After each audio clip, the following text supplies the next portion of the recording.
Hey everybody, what's up? My name's Zach, and today I want to talk about how to run the Call of Cthulhu 7th edition scenario, Unland. Unland is a short scenario from the book Fear's Sharp Little Needles. Like every scenario in this book, it's meant to be run in a single session. In it, the players play investigators who decide to go check out an abandoned amusement park with a dark past.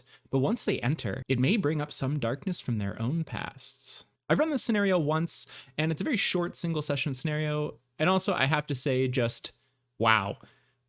My players said that this was one of the scariest scenarios that we've ever played, and I think that's because it really relies more on the psychological horror versus just meat grinder type horror. I like the way that this scenario takes bodily harm off the table pretty much completely and replaces it instead with kind of a psychological prison that in many ways is much more terrifying than simple death.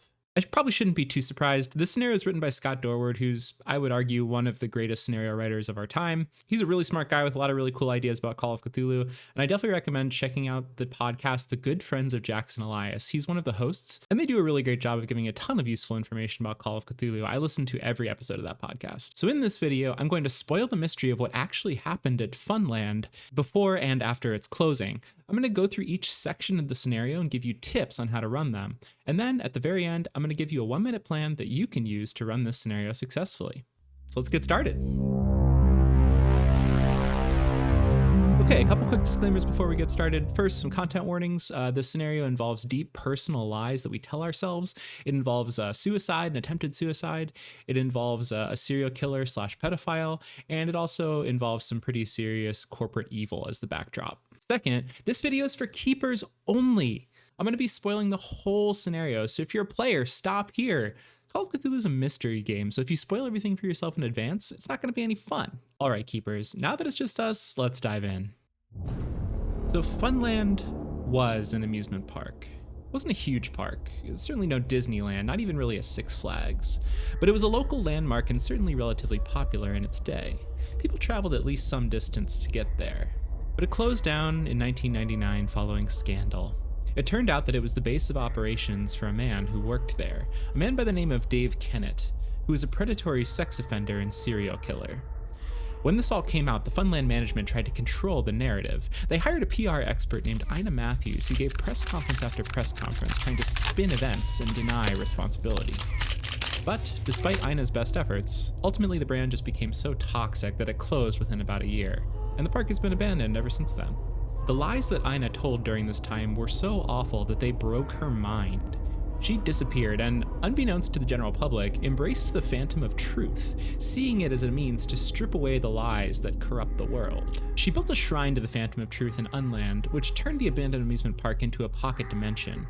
Those who enter are trapped in the pocket dimension until they embrace the Phantom of Truth themselves, by offering up a deep-seated lie as sacrifice, a ritual which sometimes breaks the victim's mind in the process, and creates a gray spongy monster named a Remnant, which represents the lie and lives within one of the many funhouse mirrors at Funland.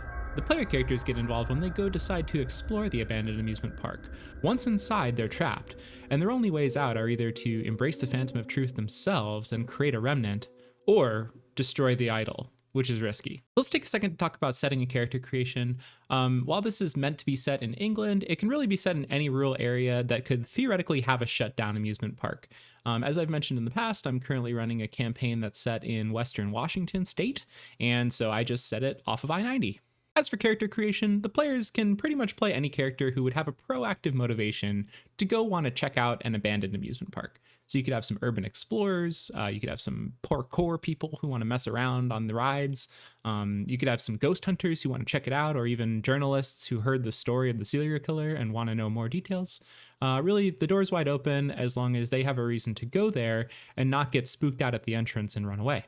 Once they're inside, they're trapped, so really their character motivation only needs to get them into the park. So now let's talk about each section of the scenario. First is the exposition section. During the exposition, what you want to do is establish a motivation for why the PCs want to go to the park. Optionally, you can actually have them roll library use to learn various tidbits about the history of the park. I did pad out this initial investigation before they actually got to the park a little bit. What I did is I gave them a few clues from newspaper clippings about the park, and I also gave them a few clues about some of the NPCs that are actually currently trapped in the park, like Safia Ali and Barry Walsh. right? Because they might meet them later on. And so there's that aha moment where they realize they heard about these people, and now they're actually seeing them trapped in the park and still alive. It's also important during the exposition to establish the remoteness of the park and the lack of cell signal, right? And you want to really build that creepy mood at the park before the investigators actually get in and realize that they're trapped. So the scenario gives you a lot of great ways to do this. Again, this is a really well-written scenario. So there's the broken clown's head that they run into. There's the abandoned cars at the parking lot. There's that extremely dense fog, which persists throughout the scenario and makes it really hard to see more than 15 feet in any direction. You've got the scratched out eyes of the giddy giggler and the merry-go-round at the front of the park. There's the strange behavior of the cell phones as well. And the players also maybe should catch a glimpse of one of the remnants in a mirror before they actually get deep enough into the park to get trapped. Last but not least, my favorite little clue, of course, is the F having fallen off the sign, so that instead of reading Funland, it says Unland. Your goal here is really just to get them under the roller coaster, which turns into the bounds of the scenario and trap them inside. As long as you did that and the players see this place is sufficiently spooky, you did good. So once the players have gone underneath the roller coaster and are now trapped in the park, this is where the real fun begins. So the players are going to need to go through 4 major stages of revelation before it feels satisfying to bring up the conclusion of the scenario. These revelations are learning about the nature of the park, so that when they actually get to the end of the scenario, the conclusion feels satisfying. I think for most playthroughs, these revelations are going to go in order that I'm about to mention. They don't have to, of course. Don't railroad your players, and if they run into something else and it feels more organic to bring one up before the other, just roll with that. The only thing you want to make sure of is that you hit all 4 of these before you actually start the conclusion section of the scenario. The first revelation that the PCs run into should be the remnants living in the mirrors. So as I mentioned earlier, when the players are just first entering the park, you may want to tease this a little bit by having them maybe see something in a mirror and then they look again and it's gone, and maybe roll sand for 1 sanity loss. But then once the players get deeper into the park, you want to play up how there's these funhouse mirrors all over the park. And eventually one of the players should notice that there is a gray, spongy mass in humanoid form staring back at them through the mirror. One way that I made it really creepy was by having the remnant put its hands up on the mirror and knock against the mirror, dunk, dunk, dunk. As if it wants to be let out by the PCs. As the keeper, what I suggest here is looking for any opportunity to get one of the PCs to accidentally break a mirror. That's what lets the remnant out and starts a little bit of a combat with the remnant. What I did is once a player walked up to a mirror where the remnant was present and touched it, I had them make a luck roll. And when they failed that, the mirror glue came loose because it was old. It fell off, it shattered, and that's when the remnant came out and started heading towards them. Combat with the remnants is pretty straightforward. The remnant has one goal and one goal only, which is to re-enter a host. So it's going to make for a PC. I just rolled a die to see which one it would go for, and it's going to just try and head towards them, and no matter what, grapple them. It's always going to fight back for the grapple. It's never going to dodge. Since the remnants basically can't be killed, it's inevitable that it's going to get inside one of them. This is going to be freaky, and once it actually gets inside of them, I strongly recommend having that PC actually speak perhaps in the voice of the original host of the memory. What I did to tie things into the NPCs later in the scenario is I had the remnant that got inside one of my PCs be a memory of Barry Walsh's wife. Right, Barry Walsh, the NPC, just for a little bit of context, his wife actually went to the park originally. She let out a memory, and then she tricked him to come into the park thinking that it would help him too. So once the remnant entered my PC, I had a female voice, very distinct from the voice of the PC themselves, start to call out for Barry in fear. You can come up with a convincingly horrifying memory that Barry's wife lied to herself about. So after the first conflict with the remnant, it's pretty likely that the PCs are going to freak out and really, really want to get out of the park. And this is the time to bring up the second revelation that they should have, which is the roller coaster traps all who enter the park and doesn't let them out. The way to run this is the PCs are going to try and run back to where they remember getting into the park. What I do is just give an uncanny description of how they were sure that the entrance was there. They were sure of it, but now all they see is the lattice work of the struts of the roller coaster. The scenario gives an explanation of how to handle the PCs trying to break through the struts, but basically you want to use them like a net. So essentially they bend reality the deeper the PC tries to climb through the struts to the point where it turns into a lattice work that basically holds the PC in place. Another piece you can use to deter the PCs from trying to go through the lattice work is that they see a bunch of eyes on the other side. The scenario doesn't really give any description of what these eyes are going to do if the PCs get too close to them, but between these two pieces, my PCs realized quickly that escape was not going to be an option, at least not from the way that they came. So once the PCs realize that they're trapped in the park and they go through the park to try and explore and find another way out, this is the time to bring up the third main revelation of Unland, which is that once inside the pocket dimension, no one can die. This is the time to use Safia Ali and Barry Walsh, the two NPCs who are currently trapped inside the park who haven't yet made a sacrifice. Safia is going to be gruesomely hanging by her neck from some of the chains in the airplane chairs. Most reasonably altruistic PCs are going to try and save her, and this is the time where after they manage to get her down, they see her wounds rapidly close. Unfortunately for her, although she may have physically survived, her mind is broken from her suicide attempt, and she's just gonna book it away from the PCs. If they do decide to pursue, this might be a good time to bring up some more locations in the park that they haven't seen yet, just so that they know what their options are as they continue to explore. The other NPC that has the opportunity to show the PCs that they can't die once they're in Unland is Barry Walsh. So Barry Walsh is holed up inside the bumper car ride. The PCs are going to notice him because they're going to see a small campfire inside the ride. I ran Barry as hostile right away. So basically he was hidden in the shadows, and as my PCs approached, he ran out, got an attack on them, and basically just immediately got an impaling strike on one of them. The PC went down and my player looked pretty bummed out for a while because he was pretty upset to have his player die so quickly without even being able to really respond. Meanwhile, the other PCs subdued Barry and got him to talk. If the PCs don't do a good job of trying to subdue him and talk and they just want to fight to the death, you can also kind of weave back in the remnant that has gotten into one of the PCs at this point by having his wife's voice call out to him. This is going to stop Barry dead in his tracks, and he's not going to try and fight the PCs anymore. He's now going to want to talk, and probably he's going to want to see, like, where is my wife? Like, do you know anything about my wife? Once the conversation is started, Barry is the perfect exposition tool to bring up the priestess of truth, who indeed is Ina Matthews. Barry is the perfect opportunity to kind of set the scene for the final confrontation of how the PCs are going to try and escape the park.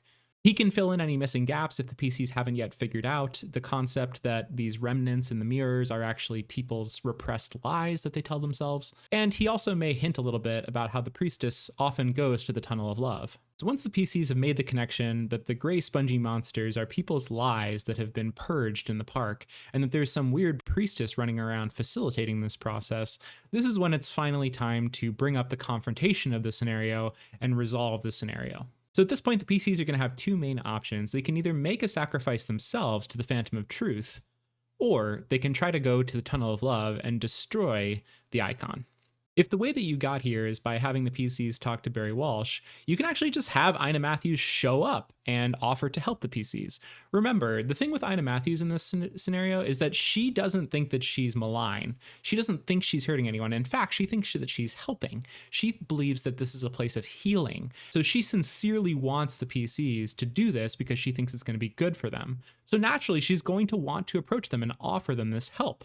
Of course, naturally, the PCs are going to be extremely skeptical and freaked out by her. So once she approaches, the PCs are going to have to make a choice. They can either deny her and try to go for the Tunnel of Love Hail Mary, which they're not really sure how it's going to work out because they don't yet know what's inside, or they can just agree to go along with what she's saying and walk up to a mirror and make their sacrifice. The sacrifice process is super cool. It's a really great character moment for all of the players. One note for keepers here, I would actually just suggest talking to your players pre-session and just saying, hey guys, just a little bit of player prep for this session.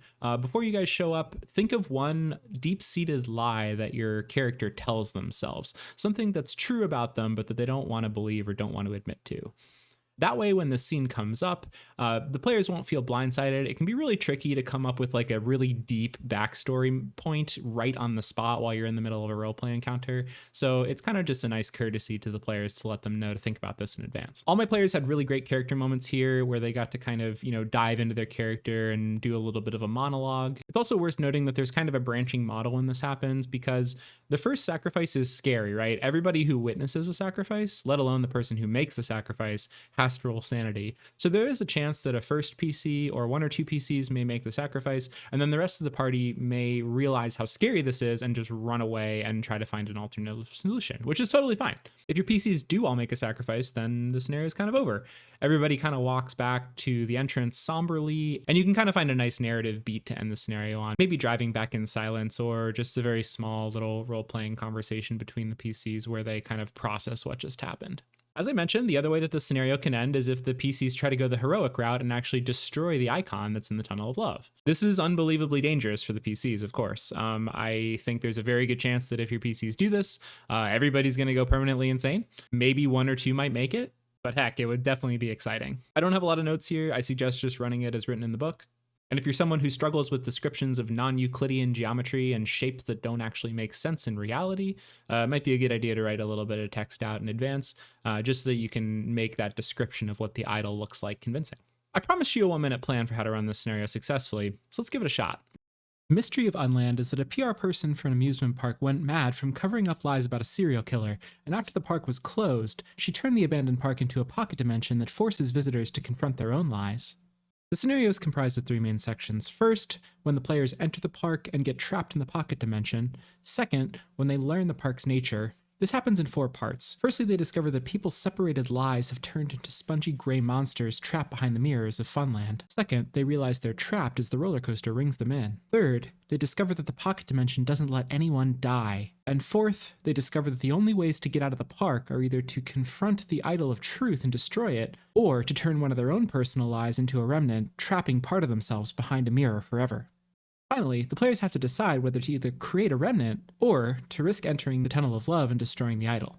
So that's it. That's Unland. It's an incredible one-shot scenario that does an incredible job of really diving into the psychological aspect of Call of Cthulhu. The players can't fight their way out of this one. They need to really confront the demons of their PC's past, and it gives an awesome opportunity for your players to roleplay and really dive into the backstory of their characters. This was an extremely memorable scenario for my group. I would actually put it probably in my top 3, if not my favorite all-time Call of Cthulhu scenario. Thanks a lot for watching, and I hope this video is helpful. If you like these, make sure to subscribe so that you don't miss anything coming down the pipe. I'm doing my best to put out regular RPG content on this channel. Thanks again for watching, and I'll see you in the next one.